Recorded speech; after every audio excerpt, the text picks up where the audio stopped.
ଅଭିନନ୍ଦନ function hall Paralakhemundi ଏଇଟା ନୂଆ ବସଷ୍ଟାଣ୍ଡ ସାଇଡ଼୍ରେ ହିଁ ଅଛି। ଯେତେବେଳେ ମାନେ ମୁଁ ଏଇଟା ଫାର୍ଷ୍ଟ ଟାଇମ୍ ପାଇଁ ଏଇ ଫଙ୍କସନ୍ ହଲ୍କୁ ଭିଜିଟ୍ କରୁଛି ଆଉ ରାସ୍ତା ବି ମୋତେ ବିଲକୁଲ ଜଣା ହିଁ ପଡ଼ୁନଥିଲା। ଏଇ ଫଙ୍କସନ୍ ହଲ୍କୁ ଆସିବା ପାଇଁ ବୋଲିକି ବାହାରଠୁ ସେମାନେ କିଛି ଡିସପ୍ଲେ କି ରୁଟ୍ ମ୍ୟାପ୍ କିଛି ବି ରଖିନଥିଲେ। ଆଉ ସେମିତି ମାନେ ଅଟୋବାଲାକୁ ଆମେ ପଚାରି ପଚାରି ଫଙ୍କସନ୍ ହଲ୍ ଭିତରକୁ ଆସିଥିଲୁ।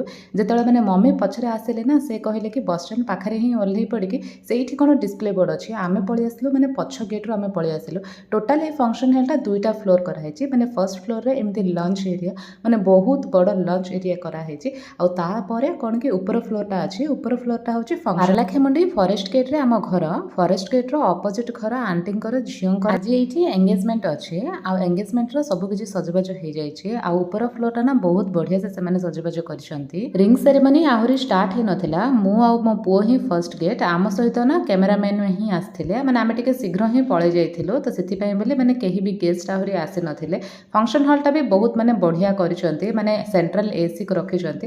ମାନେ ଏତେ ବଡ଼ ଫଙ୍କସନ୍ ହଲ୍ରେ ନା 4-5ଟା ଏସି ବି ରଖିଛନ୍ତି। ତ ସେମାନେ ଆସିଲା ଭିତରେ ଆମେ କିଛିଟା ମାନେ ଫଟୋସ୍ ଆଉ ଭିଡ଼ିଓସ୍ ବି ଟେକ୍ କରିଦେଲୁ। ଓ ଏଇଠି କମ୍ପ୍ଲିଟଲି ଡେମୋ ଦେଖାଉଛି ଷ୍ଟେଜ୍ରୁ କେମିତି କ'ଣ ଓହ୍ଲେଇକି ଆସିବେ। ପରେ ଆମେ ଲଞ୍ଚ କରିବା ପାଇଁ ପଳେଇ ଯାଇଥିଲୁ। ଲଞ୍ଚରେ ହେଇଥିଲା ଚିଙ୍ଗୁଡ଼ି, ଚିକେନ୍ ଆଉ ଘଣ୍ଟା ତରକାରୀ, କଲିଫ୍ଲାୱାର ପକୋଡ଼ା, ଚିଲି ପନିର ଆଉ ବିରିୟାନୀ ହେଇଥିଲା। ପୁଅ ପ୍ରାୟତଃ ସେମାନେ ହାତରେ ଖାଏନି ତ ତା ପାଇଁ ବୋଲି ମୁଁ ଗୋଟେ ସ୍ପୁନ୍ଟା ବ୍ୟାଗ୍ରେ ପକାଇ ଦେଇଥାଏ। ଏବେ ନା ପାମ୍ପଡ଼ ସହିତ ସେ କ୍ଷୀରି ଖାଉଛି। ମୁଁ କହିଲା କମ୍ବିନେସନ୍ କେମିତି ଅଛି ବୋଲି କହିଲେ ବହୁତ ବଢ଼ିଆ ଅଛି ବୋଲି କହୁଛି। 1 ଇୟର୍ ପରେ ଆଉ ଥରେ ଆମେ ଫଙ୍କସନ୍ ଆଟେଣ୍ଡ କରୁଛୁ। ମୋ ପୁଅ ପ୍ରାୟତଃ ଜାଣିନି ମାନେ ଭୋଜି କ'ଣ ସେସବୁ। ସେଥିପାଇଁ ବୋଲି ମୁଁ ତାକୁ ମାନେ ଯୋଉଠିକି ବି ଯାଏ ନା ତାକୁ ନେଇକି ହିଁ ଯାଏ। ଏଇଠି ମାନେ ପ୍ରିପାରେସନ୍ ଷ୍ଟାର୍ଟ ହେଇଗଲାଣି। ଫାର୍ଷ୍ଟରେ ମାନେ ଗରମ ପାଣି ପକାଇଲେ ତାପରେ ମାନେ ଆଇସ୍ର କିଛିଟା ଖଣ୍ଡ ବୋଧେ ମାନେ ଦେଖିବା ପାଇଁ ବୋଲିକି ସେ ଆଇସ୍ ଖଣ୍ଡ ଭଳିଆ ହିଁ ଅଛି।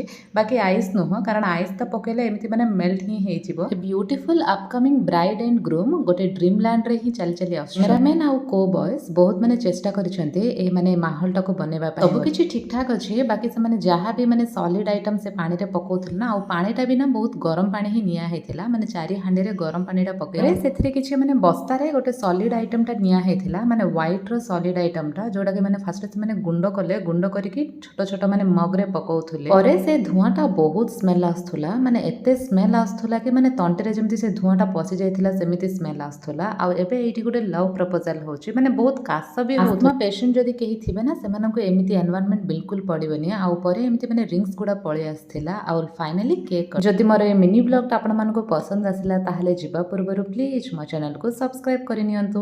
ଲାଇକ୍ କରନ୍ତୁ, ସେୟାର କରନ୍ତୁ, କମେଣ୍ଟ କରନ୍ତୁ।